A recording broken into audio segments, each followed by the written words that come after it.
तो दोस्तों, पति बूढ़ा हो चुका था लेकिन उसकी जो पत्नी अभी खूबसूरत जवान थी और 5 महीने की गर्भवती थी और उसकी एक 9 साल की बेटी थी और एक अच्छा भला परिवार था। लेकिन उसके बावजूद पति के दिमाग पर एक रात ऐसा खून सवार होता है कि वह जो पहले अपनी 5 महीने की गर्भवती पत्नी को तड़पाता है और तड़पा कर उसकी हत्या कर देता है। वहीं यह नज़ारा बेटी देख रही थी, बेटी रो रही थी और फिर वह अपनी ही 9 साल की बेटी का ब्लेड से उसके गलों को काटता है और लेटा देता है। फिर उसके गले को बेरहमी से काट डाला और फिर फरार हो जाता है। यह सुनकर यकीनन आपका कलेजा भी मुंह पर आ गया होगा। क्या भला एक बूढ़ा पति ने अपने खूबसूरत पत्नी को क्यों मारा, फिर अपनी 9 साल की मासूम बच्ची को क्यों मार डाला? ऐसा क्या था? जब पुलिस ने 1 महीने के बाद पति को मुठभेड़ में गिरफ्तार किया तो पति ने जो कहानी आप बीती बताई, आप सुनकर हैरान हो जाएंगे। क्या वाकई में पति ने अपनी पत्नी की हत्या की थी? आदाब, नमस्कार, सत श्री अकाल, जय हिंद दोस्तों, आप सभी का स्वागत है फिर से एक नई वीडियो के अंदर। तो दोस्तों, वीडियो को लाइक करके चैनल को सब्सक्राइब कर लीजिएगा। जितने भी दोस्त वीडियो को देख रहे हैं, कमेंट में जरूर अपना नाम और अपनी सिटी का नाम जरूर लिखें ताकि अगली वीडियो में आपका नाम मैं ले सकूं। मैं छोटू भैया आज की सच्ची घटना में आपको सुनाने जा रहा हूं। यह सच्ची घटना है वह उत्तर प्रदेश का, जहां एक जिला होता है आगरा, जहां पर ताजमहल भी है और ताजमहल साथ आप कभी घूमने भी गए होंगे। वहीं ताजमहल का एक जगदीशपुर थाना होता है और उसी थाने का एक जो इलाका होता है खातेन थाना। बीते 9 अप्रैल को, 1 महीना पहले, आज से 9 अप्रैल को इस इलाके में काफ़ी बदबू फैल रही थी। मोहल्ले के लोग परेशान हो जाते हैं कि आखिरकार यहाँ जो बदबू है कहाँ से आ रही है। सब लोग इधर उधर देखते हैं कि गली में देखते हैं कि कहीं कोई कुत्ता वगैरह तो नहीं मर गया। लेकिन जो बदबू थी वह किसी जानवर के या सड़ने की थी और जितने भी लोग थे वह यही अंदाज़ा लगा रहे होते हैं कहीं कुछ तो गड़बड़ है, कुछ न कुछ तो सड़ा है। यह तो फिर बिल्ली वगैरह मर गई है यह कहीं पर, लेकिन यह अंदाज़ा लगाते हैं 9 अप्रैल को और फिर 10 अप्रैल आ जाती है और 10 अप्रैल को बदबू और ज़्यादा बढ़ जाती है। इतनी बदबू कि मोहल्ले वाले बर्दाश्त नहीं कर पाते हैं और फिर सब लोग देखते हैं कि जो घर है वहाँ पर, जो घर अब्दुल रशीद का है, अब्दुल रशीद के घर के बहुत ज़्यादा भयंकर बदबू आ रही होती है। बाहर जब अब्दुल रशीद के दरवाजे पर पहुंचते हैं तो बाहर जो ताला पड़ा होता है, सब उन लोगों को शक होता है कि अंदर से बदबू बहुत ज़्यादा है, कोई कुत्ता जानवर तो अंदर घुसा नहीं होगा, फिर बदबू कैसे आ रही है। फ़ौरन जगदीशपुर थाना जो पुलिस होती है उसको सूचित की जाती है। पुलिस मौके पर पहुंचती है और पुलिस जब बदबू को देखती है तो समझ जाती है कि अब्दुल रशीद को फ़ोन किया जाता है लेकिन फ़ोन स्विच ऑफ होता है। तो फ़ौरन गेट जो होता है उसको तोड़ा जाता है और गेट तोड़ने के बाद जब पुलिस वाले अंदर घुसती है तो अंदर मक्खियाँ भिनभिना रही थी और पूरे घर में इतनी भयानक बदबू थी कि वह किसी का, आम इंसान के कदम रखने की हिम्मत नहीं थी, न बस था वहीं अंदर जाने का। पुलिस वाले मुंह ढककर अंदर की तरफ पहुंचते हैं और जब अंदर जाते हैं तो वह एक कंबल देखते हैं, वहां पर खून जमा हुआ था, उसी में कीड़े से पड़े रहते हैं। और जब कंबल हटाया जाता है तो अंदर अब्दुल रशीद की जो पत्नी थी जिसका नाम सबीना था और उसी की बेटी जिसका नाम आन्या था, 9 साल की बेटी और सबीना, दोनों की बॉडी एक दूसरे से बिल्कुल चिपकी हुई थी और कंबल में लपेट कर, मतलब उसको कोई यहाँ पर चिपका कर गया था और उसकी हत्या कर दी थी। और सबसे पहले पुलिस मोहल्ले वालों को भी सीधा शक जाता है और कि यह हत्यारा कोई और नहीं हो सकता, अब्दुल रशीद ही हो सकता है, क्योंकि अब्दुल रशीद कई दिनों से यहाँ पर नहीं है और न आया है। पुलिस को शक होता है कि शायद अब्दुल रशीद को पता चल गया हो। तब पुलिस ने अब्दुल रशीद का फ़ोन वगैरह चेक किया जाता है तो उसको जो स्विच ऑफ पहले से ही आ रहा था। अब पुलिस जब होती है दोनों की बॉडी को उनको उठाकर पोस्टमार्टम के लिए भेज देती है और जो पत्नी थी उसका पेट पूरा फूला हुआ था, उसे देखकर लग रहा था कि पत्नी गर्भवती थी।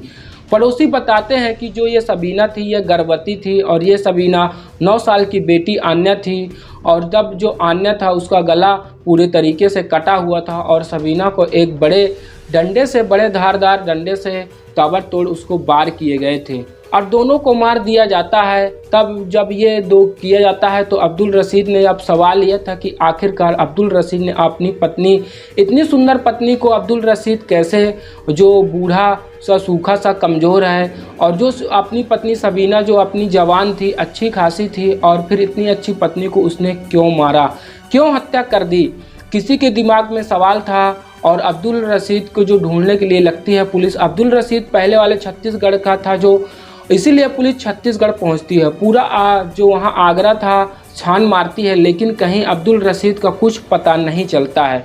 और वक्त धीरे धीरे गुजरने लगता है। आज पूरा 1 महीना हो जाता है। 9 मई को पुलिस को सूचना मिलती है कि मुखबिर के जरिए, एक मुखबिर बाकायदा पुलिस को अब्दुल रशीद को ढूंढने में लगा दिया था। और क्योंकि पुलिस को तो ढूंढ नहीं पाती, मुखबिर ढूंढते हैं कि मुखबिरों से पैसा भी बहुत मिलते हैं। तो मुखबिर से सूचना मिलती है कि जो एसआई है, जो इंस्पेक्टर आनंदवीर है, उसको सूचना मिलती है जो अब्दुल रशीद है, यह बीजापुर का यहीं जो होता है चौराहा, यहीं पर नहर है, वहीं पर ये आने वाला है। जो पुलिस वहीं पर जो बैरिकेड लगा कर देती है और पुलिस वाले कई सारे लोग जो जाते हैं। रात 9 बजे के टाइम की बात है, पुलिस इंतज़ार कर रही थी। उसी बीच सामने से अब्दुल रशीद बाइक पर आता है हुआ दिखता है।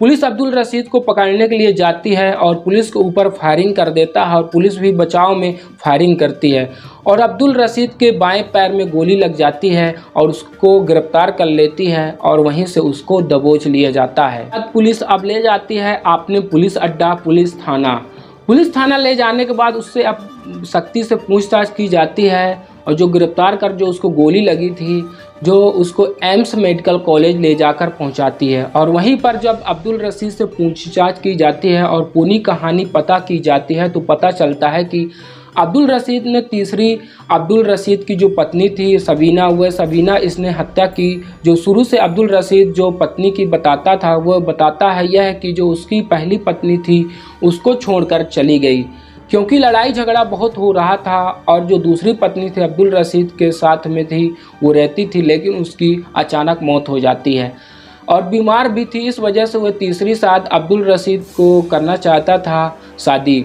सबीना से, क्योंकि अब्दुल रशीद मार्बल का काम अच्छा वगैरह कारीगर था और अच्छे से उसके पास घर भी था।